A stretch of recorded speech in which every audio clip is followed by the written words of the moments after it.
축산, 검협전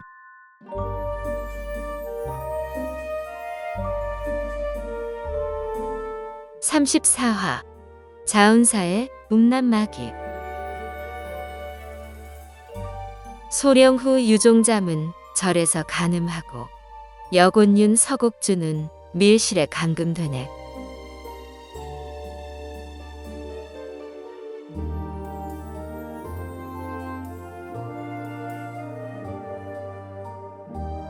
옆에서 지켜보던 이들은 소화상의 우스꽝스러운 행동에 큰 웃음을 터뜨렸다.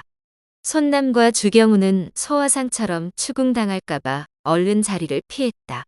재영우는 동생이 쓸데없는 짓을 벌이는 것이 분명하다고 생각했으나 어차피 바른 대로 말하지 않을 테니 그냥 내버려 두기로 하였다. 한데 바로 그날 밤에 일을 벌일 줄은 미처 몰랐다. 재영우는 주문, 오문기와 후원에서 한동안 이야기를 나눈 후 홀로 달빛을 밟으며 대전으로 향했다. 재금선과 소화상이 대전 계단에 앉아 즐겁게 담소를 나누고 있는데 특별히 이상한 낌새는 없었다. 재금선은 누나가 지켜보는 것을 알고 일부러 목소리를 높였다. 그렇게 해서 뱀육의 머리를 베어버렸죠. 나머지는 다음에 얘기해 줄게요. 누나? 사영이 뱀육의 이야기를 듣고 싶다는데 오늘 사영이랑 같이 자도 되지? 오늘 독경은 안 할래. 누나 혼자 돌아가. 재영우는 마침 다른 일이 있었기에 잘 되었다 싶어 흔쾌히 허락했다. 바로 방으로 돌아가지 않고 이리저리 거닐다가 동쪽 곁에 앞을 지나갔다. 후배 검역들이 한 방에 모여 앉아 주순이 들려주는 강호 이야기를 듣고 있었다. 다들 이야기에 푹 빠져 너무 즐거워했다. 잠시 지켜보다가 다시 발걸음을 옮겼다. 그리고 월량문을 지나 옥청의 거처로 갔다. 공교롭게도 옥청이 장씨 남매에게 내공법을 가르치는 중이라 방해하지 않으려고 발길을 돌렸다. 영훈소저, 그냥 가려고요? 잠시 들어와요. 재영훈이 조용히 방으로 들어갔다. 오래전 소저의 모친이 거듭 권하여 사부가 나를 받아준 거랍니다. 덕분에 정파에 입문할 수 있었어요. 그 은혜, 평생 잊을 수 없지요. 예전에 만들어둔 법보 중에 필요 없는 것들이 있어 아미파의 앞날을 짊어질 후배에게 주기로 했답니다. 경우는 이미 여러 날 함께 지낸 터라 호신용 법보 2가지를 주었지요. 지금 영훈소저 주위에 붉은 기운이 가득하니 조만간 화가 닥칠 것입니다. 이것은 다른 문파의 사수를 막아주는 호신용 법보랍니다. 보잘것없지만 내 성의이니 사양 말고 받아요. 그러고는 허리춤에서 아주 가느다란 실로 엮어 매미 날개처럼 얇고 매끄러운 그물을 꺼냈다. 이 오운신교망은 인어의 그물이라고도 하는데 자유자재로 크기를 조절할 수 있어요. 요법과 사수를 물리치기 힘들 때 이것을 펼치면 집채만 한 그물이 사방을 감싸줄 거예요. 공격을 막아줄 뿐 아니라 상대의 법보를 빼앗을 수도 있는 무척 신묘한 법보이지요. 이미 늦은 시간이니 일이 있거든 먼저 가보세요. 재영우는 옥청이 제 마음을 훤히 들여다보는 것 같아 깜짝 놀랐다. 그러나 당장 자세히 이야기할 수는 없어 법보를 챙겨 감사 인사를 하고 물러났다. 주경훈과 좀 더 이야기를 나누고 싶어 이리저리 찾아다녔으나 이미 이경이라 더 찾지 않고 그만두었다. 서편 곁에 가보니 등불이 환하고 그림자 2개가 어른거리기에 재금선과 소화상이 한창 이야기 중이구나 싶어 안심하고 돌아섰다. 안채에서는 선배 검선들이 가부좌 자세로 운기조식 중이었다. 재영우는 여기저기 아무 문제 없는 것을 확인한 후 주문과 오문기를 찾아갔다. 재금선은 누나가 안심하고 돌아간 것을 확인한 후 소화상과 도관 부근 숲으로 나갔다. 손뼉을 2번 치자 나무 뒤에 숨었던 주경훈과 손남이 나타났다. 4사람은 상세한 계획을 의논했다. 주경훈과 손남은 가장 어린 재금선을 앞세우면 안 된다는 입장이었다. 그래서 손남과 소화상이 먼저 자운사에 잠입해 상황을 파악한 후 성공하고 주경훈과 재금선이 뒤에서 호응하자고 제안했다. 잠깐만요. 금선 사제와 내가 선두로 나서기로 이미 이야기했어요. 승리를 장담할 순 없지만 적어도 금선 사제가 다치지 않도록 지킬 수는 있어요. 두 사람이 언제 어떻게 나설지는 두 사람이 알아서 하세요. 주경훈과 손남은 소화상과 재금선이 이렇게 경거망동하도록 내버려 두면 안 된다고 생각했다. 그래서 한마디 하려는데 소화상이 재금선의 손을 잡아 끌더니 자운사에서 보자는 말을 남기고 눈 깜짝할 사이에 사라졌다. 고행도타에게 전수받은 무형검둔을 선보인 것이었다. 주경훈과 손남은 무형검둔의 신묘함을 알지 못하니 소화상의 무모함이 기가 막히고 당황스러웠다. 더구나 자운사의 실력자가 꽤 모인 상황이라 그냥 두면 위험할 터였다. 이제 와서 안 갈 수도 없으니 정말 난감했다. 손남은 돌아가서 추운수와 주매에게 사실대로 고하고 이참에 대공격을 감행하는 것이 좋을 것 같다고 말했다.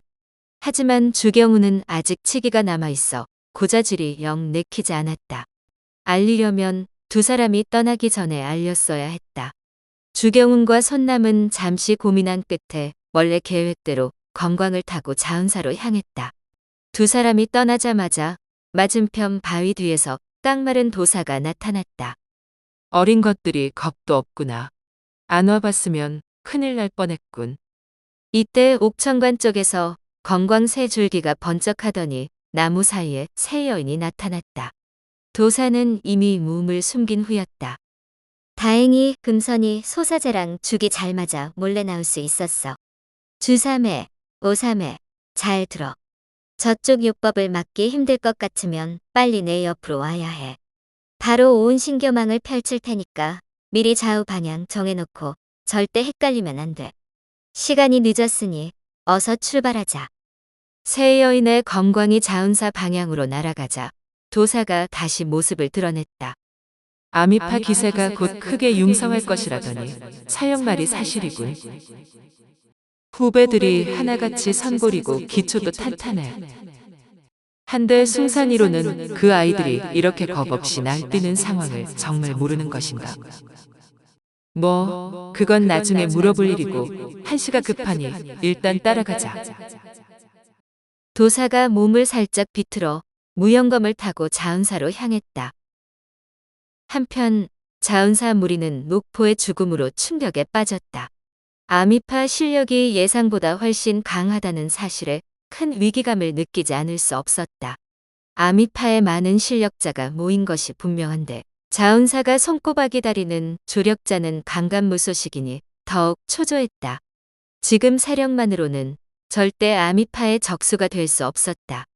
처음 도착했을 때 자신감이 넘치다 못해 거만하기까지 했던 용비도 콧대가 한풀 꺾여 더 이상 아미파를 우습게 보지 못했다. 모두가 한마음으로 조력자의 등장을 학수고대했지만 열사흔 날 오후가 되도록 상황은 달라지지 않았다.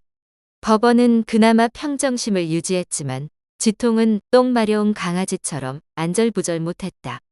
수와 승려들에게 손님이 오는지 밖에 나가 보라며 들들 볶았고 여자를 품을 기분도 나지 않아 온종일 한숨만 쉬었다. 곧 보름인데 잘못하면 오랫동안 공들여 만든 철옹성 자운사가 한순간에 잿더미가 될지도 모른다. 초반에는 아미파가 언제 쳐들어올지 몰라 밤낮으로 돌아가며 철통 경비를 유지했다. 그러나 열흘이 지나도록 아무런 조짐이 없으니 보름 전까지는 별일 없으리라는 생각에 경계가 느슨해졌다. 자운사에 모인 자들은 대부분 허비랑의 부탁을 받고 왔는데 법원과 서국주를 제외하고는 모두가 색을 밝혔다. 그중 단연 최고는 뒤늦게 합류한 소령과 유열랑이었다. 이 남자 저 남자에게 눈빛을 보내 유혹하고 시도 때도 없이 선방에서 그 짓을 해대니 정말 기가 찰 노릇이었다. 지통이 끔찍이 아끼는 양화는 본래 지통과 유덕의 전유물이었다. 그러나 손님을 대접하느라 밀실에 숨겨둔 무의들을 모두 불러내도 여자가 부족하니 양화까지 내놓아야 했다.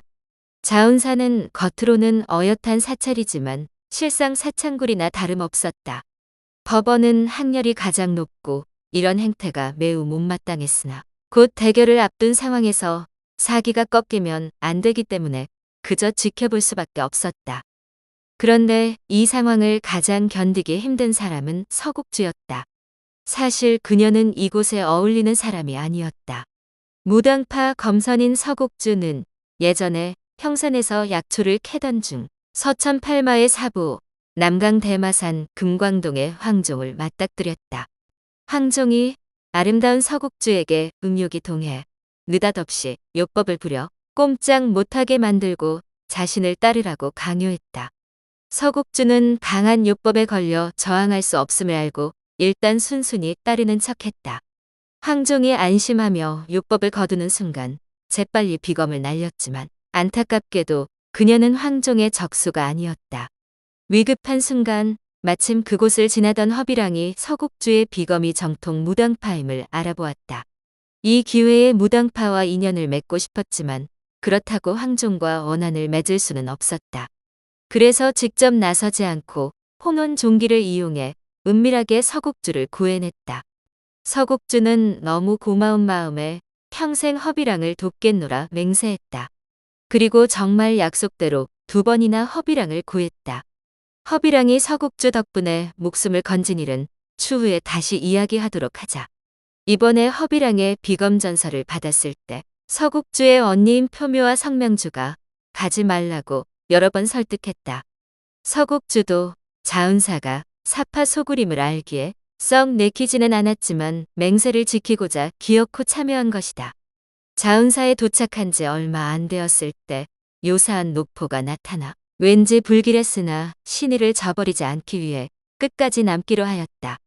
무공 실력에 자신이 있었기에 스스로 지켜낼 수 있으리라 생각했다.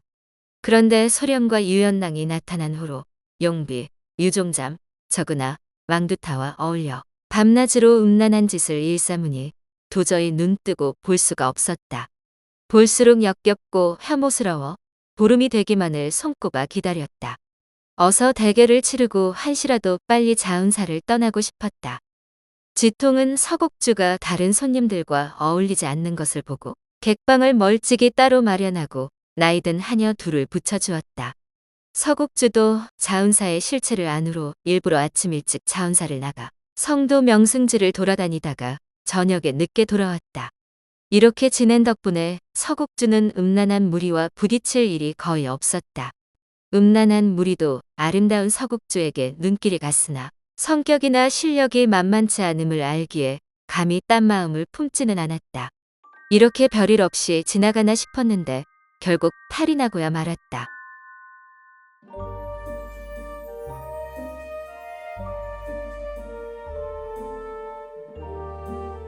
다음 화에서 이어집니다. 더 좋은 콘텐츠를 제작하기 위하여 구독과 좋아요, 알림 설정 부탁드려요.